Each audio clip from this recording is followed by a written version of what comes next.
Chhatrapati Sambhajinagar ATS पथकाने मराठवाड्यातील 4 जिल्ह्यात मोठी कारवाई केली। आता मी छत्रपती संभाजीनगर शहरातील एटीएस कार्यालयासमोर आहे। आपण बघतोय पाकिस्तानी दहशतवादी असलेल्या शेजाद भट्टी याच्या जे आहे ते संपर्कात असल्याचे हे सगळी माहिती आहे आणि त्यामुळे जे आहे ते छत्रपती संभाजीनगरमधून 9, जालन्यातून 2, बीडमधून 1 आणि धाराशिवमधून 1 असे जे आहे ते 13 संशयित आरोपींना जे आहे ते एटीएसने अटक केली आणि त्यांची आता या ठिकाणी कसून चौकशी सुरू आहे। जो पाकिस्तानी दहशतवादी आहे शेजाद भट्टी याच्या युजर आय डी सोबत जे आहे ते या सगळ्या लोकांचा संपर्क असल्याची माहिती एटीएसला मिळाली होती। त्या अनुषंगाने ही सगळी चौकशी सुरू आहे। कालपासून जे आहे ते एटीएसच्या पथकानं छापेमारी सुरू केली होती आणि आज सकाळपर्यंत ही सगळी कारवाई या ठिकाणी सुरू असल्याचं चित्र पाहायला मिळतं। आणि मागच्या काही दिवसात शेजाद भट्टी यांच्या माध्यमातून सोशल मीडियाच्या माध्यमातून त्याच्यासोबत काही बोलणं झालं का, त्यांचा काही व्यवहार झाला का याची कसून चौकशी जी आहे ती एटीएसच्या पथकाच्या माध्यमातून सुरू आहे। मात्र मराठवाड्यात ज्या पद्धतीने आपण बघतोय 4 जिल्ह्यातून ह्या 13 संशयितांना ताब्यात घेण्यात आले, त्यामुळे जे आहे ते एक मोठी खळबळ उडाली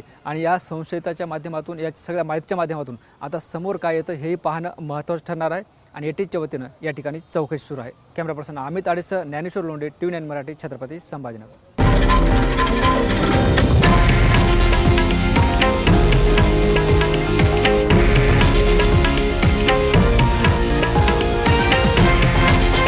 हे आहे देशातील नंबर 1 न्यूज नेटवर्क आणि आपण पाहत आहात TV9 मराठी, एकमेव।